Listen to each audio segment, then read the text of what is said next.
ये 140 करोड़ भारतीयों की आकांक्षाओं का बजट है। ये हर भारतीय के सपनों को पूरा करने वाला बजट है। हमने कई सेक्टर्स युवाओं के लिए खोल दिए हैं। सामान्य नागरिक विकसित भारत के मिशन को ड्राइव करने वाला है। ये बजट एक फोर्स मल्टीप्लायर है। ये बजट सेविंग्स को बढ़ाएगा, इन्वेस्टमेंट को बढ़ाएगा, कंजम्पशन को बढ़ाएगा और ग्रोथ को भी तेजी से बढ़ाएगा।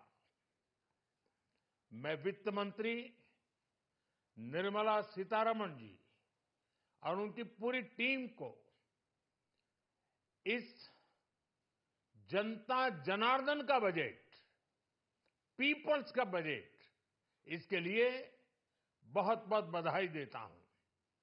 साथियों, आमतौर पर बजट का फोकस इस बात पर रहता है कि सरकार का खजाना कैसे भरेगा,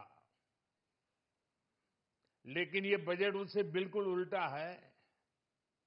लेकिन ये बजट देश के नागरिकों की जेब कैसे भरेगी, देश के नागरिकों की बचत कैसे बढ़ेगी और देश के नागरिक विकास के भागीदार कैसे बनेंगे, ये बजट इसकी एक बहुत मजबूत नींव रखता है।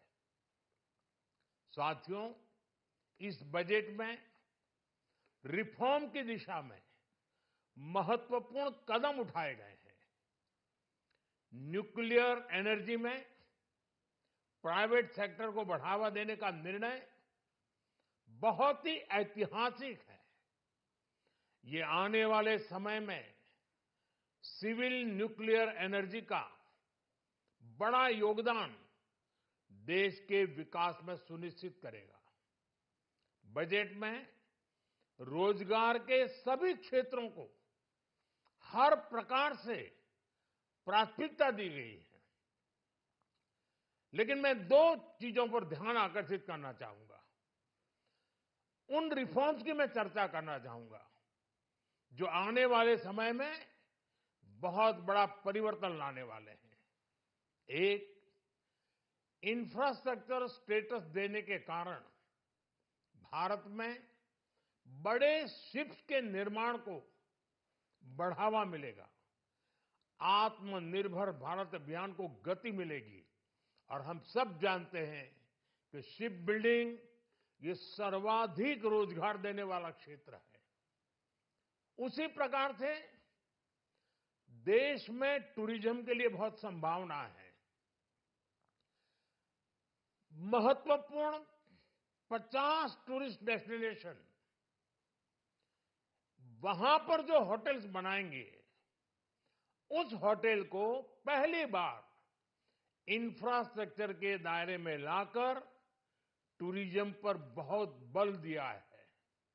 इससे हॉस्पिटैलिटी सेक्टर को, जो रोजगार का बहुत बड़ा क्षेत्र है, और टूरिज्म जो रोजगार का सबसे बड़ा क्षेत्र है, एक प्रकार से चारों तरफ रोजगार के अवसर पैदा करने वाला एक क्षेत्र को ऊर्जा देने वाला काम करेगा। आज देश विकास भी, विरासत भी, इस मंत्र को लेकर चल रहा है। इस बजट में भी इसके लिए भी बहुत महत्वपूर्ण और ठोस कदम उठाए गए हैं। 1 करोड़ पांडुलिपियों के लिए, संरक्षण के लिए, मैन्युस्क्रिप्ट के लिए ज्ञान भारतम मिशन लॉन्च किया गया है। साथ ही भारतीय ज्ञान परंपरा से प्रेरित एक नेशनल डिजिटल रिपोजिटरी बनाई जाएगी। यानी टेक्नोलॉजी का भरपूर उपयोग किया जाएगा और हमारा जो परंपरागत ज्ञान है उसमें से अमृत निचोड़ने का भी काम होगा। साथियों, बजट में किसानों के लिए जो घोषणा हुई है वो कृषि क्षेत्र और समूची ग्रामीण अर्थव्यवस्था में नई क्रांति का आधार बनेगी।